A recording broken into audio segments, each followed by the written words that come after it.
کی جو تحقیق کے ساتھ محبت تھی وہ آپ کے نام کو اور آپ کے کام کو باقیوں سے ممتاز کرتی ہوئی نظر آئی. آپ کے ساتھ کئی طرح کا تعلق رہا, ذاتی تعلق بھی رہا. والد گرامی ڈاکٹر سرفراز نعیمی شہید کے ساتھ بڑی گاڑی چلائی تھی.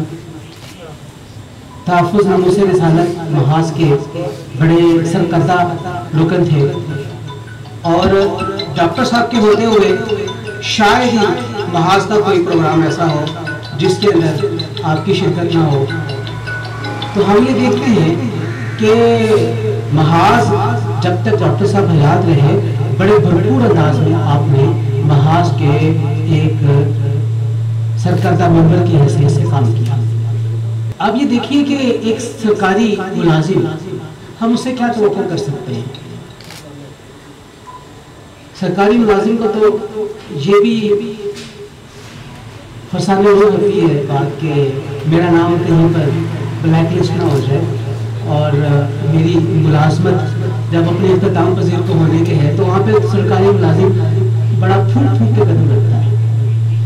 لیکن ہم نے دیکھا کہ نعیم طاہر رضوی صاحب نے سرکاری ملازمت کے باوجود دین کے کام میں اور خاص طور پر نبی کریم صلی اللہ علیہ وسلم کے ساتھ محبت کے سلسلے میں نکالے جانے والی تمام ریلیوں میں بڑے بھرپور انداز میں شرکت کی اور اپنی ملازمت کی پرواہ کی. کئی دفعہ آپ کو ادارے کی طرف سے جہاں پہ آپ ملازمت کرتے تھے کئی دفعہ آپ کو اس کے اوپر سنسور بھی کیا گیا, آپ کو روکا بھی گیا, لیکن آپ نے درخورے اتنا نہیں سمجھا دین کی خاطر, محبت رسول کی خاطر اور اہل سنت کی خاطر. پھر دیکھیے حضرت امام احمد خان علیہ رحمہ کے ساتھ جو آپ کی محبت تھی اس کا اظہار ہر سال الحمرہ ہال کے اندر ہونے والے اس کانفرنس کی صورت میں ہوتا ہے جو آپ کی یاد کے اندر آپ انعقاد پذیر کرتے رہے. مجھے بھی ان کی کانفرنسز کے اندر کئی بار اظہار خیال کا موقع ملا. والد گرامی بھی ان کانفرنسز کے اندر تشریف لایا کرتا ہے. دارالعلوم جامعہ نعیمیہ میں جب بھی کسی بھی پروگرام کا انعقاد ہوتا ڈاکٹر صاحب علیہ رحمہ اول ہی جن کو کارڈ بھیجا کرتے تھے ان میں جناب محترم نعیم طاہر رضوی صاحب کا نام بھی ہوتا تھا, اور وہ بھی ڈاکٹر صاحب سے بڑی محبت کرتے تھے.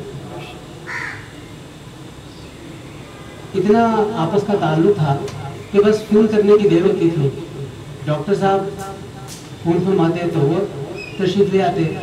اگر وہ اپنے کسی پروگرام میں ڈاکٹر صاحب کو بلاتے تو ڈاکٹر صاحب فون کے اوپر کہہ دیتے ٹھیک ہے میں انشاءاللہ تعالیٰ حاضر ہو جاؤں گا اور ان کے پروگرام میں حاضر ہو جاؤں. بڑے ملنسار تھے, خوش گفتار تھے,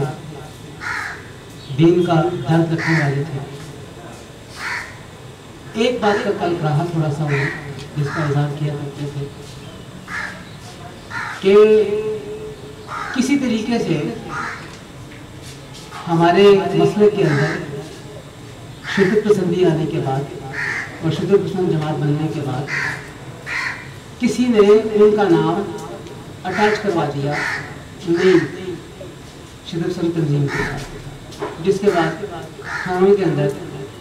ان کو بھی بلیک لسٹ کر دیا.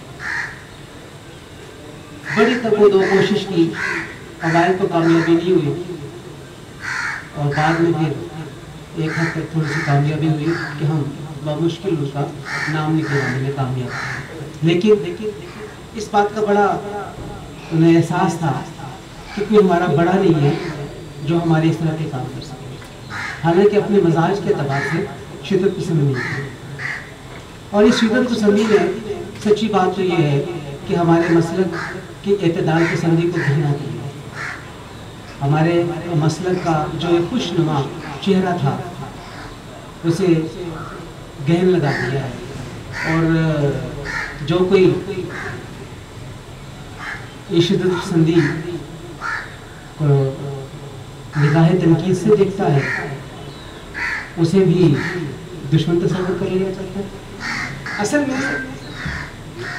ہم یہ دیکھتے ہیں ماضی قدیم میں یعنی اسلام کے اوائل کے اندر مذہب اور سیاست کی باہمی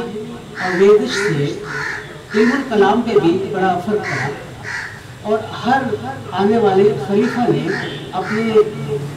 معروضی نظریات یا معروضی حالات کو سامنے رکھتے ہوئے ایسے علماء کو اپنے ساتھ اٹیچ کیا جو ان معروضی حالات میں سے اسے نکالنے میں مدد تھے، اور اس کے لیے یہ اصول مرتب کریں اور علم الکلام کی سطح کے اوپر کوئی ایک ایسی چیز لے کر آئیں جس کی وجہ سے انہیں تقویت مل سکے۔ جیسے جب سیدنا امام حسین رضی اللہ تعالیٰ عنہ کی شہادت فاجعہ کا واقعہ ہوا تو یزیدی لشکر نے بعد میں یا یزید کے سماعتیوں نے بعد میں یہ نظریہ مرتب کر لیا، رائٹ کر لیا کہ ہم سارے کے سارے ایک جبر کے تحت اس پورے واقعے سے گزرے ہیں، اور نظریہ جبریہ یا جو جبریہ عقیدہ ہے وہ ہمارے سے وجود میں آیا، اور یزید کے جو حامیان تھے انہوں نے اس نظریہ یا عقیدہ جبریہ کی پرورش کی، اس کو پروان چڑھانے کی کوشش کی کہ ہم سب اس لیے اس واقعے سے باہر نہیں نکل پائے یا کیونکہ ہم مجبور ہو گئے، جبر تھا، اور اس کے مد مقابل پھر قدریہ۔ تو گویا اپنی سیاست کو اور اپنی مملکت کو بچانے کی خاطر ہم یہ دیکھتے ہیں کہ ماضی کے اندر مذہب کو استعمال کیا گیا اور ماضی میں علم کلام کو استعمال کیا گیا، اور آپ آج بھی دیکھیے کہ معروضی حالات کے اندر سیاسی جماعتوں کو مذہب کی بنیاد کے اوپر ٹارگٹ کیا گیا، اور سیاسی جماعتوں کو اس مذہب اور سیاست کی باہمی آمیزش کے ذریعے نقصان پہنچانے کی کوشش کی۔ ہم نے 2018 میں اس کی مثال دیکھی، اور اس سے ماقبل بھی اور آئندہ بھی یہ چیز ہم دیکھتے رہیں گے کہ جہاں کہیں پر کسی کو ٹارگٹ کرنا ہوگا وہاں پہ مذہب کو اس کے لیے استعمال کیا جائے، اور یہ چیز ہم نے ماضی میں بھی دیکھی ہے، ہم اب بھی دیکھ رہے ہیں، یہ چیز آئندہ بھی دیکھنے چلتی رہے گی۔ تو اسی ہی کا شاخسانہ ہمارے سامنے اس مثال کی صورت میں آیا جو نعیم طاہر رضوی صاحب کے ساتھ تھانے میں اور اس طرح کے اداروں کے اندر ہوا کہ جہاں پہ آپ کے نام کو بلیک لسٹ کر دیا کہ آپ کا تعلق ایک خاص مذہبی تنظیم کے ساتھ۔ بہرحال اس بات کا طلب رکھتے تھے کہ بڑی جدوجہد کوشش کے بعد یہ پورا کا پورا معاملہ اختتام پذیر ہوا، لیکن اس میں کئی دفعہ انہیں اپنے گھر سے 2 مہینے کے لیے 1 مہینے کے لیے پوسٹ بھی ہونا، اور اگر وہ نہیں ہوتے تو پھر گھر والوں کو، بچے کو، بیٹے کو لے جاتے تھے اور تکلیف پہنچتی تھی اس طریقے سے۔ تو یہ چیز ہم یہ دیکھتے ہیں کہ انہوں نے بڑی خندہ پیشانی کے ساتھ اور صبر کے ساتھ نبرد آزما ہوئے، اور اپنے حیات کے آخری 2-3 سالوں میں ہم نے دیکھا کہ وہ آہستہ آہستہ اپنے معاملات کو کلوز کرتے چلے گئے، مختلف دینی مجالس کے اندر آنا جانا کا کم کر دیا اور اپنی تقریبات کو بھی محدود کر دیا۔ پھر ہم نے دیکھا کرونا نے تو سب کی لٹیاں جمو دی، کرونا کے بعد سے لے کر اب تک واضح انداز میں جس طرح زندگی اور حیات کرونا سے پہلے چلتی تھی اور ایک حشاش بشاش معاشرہ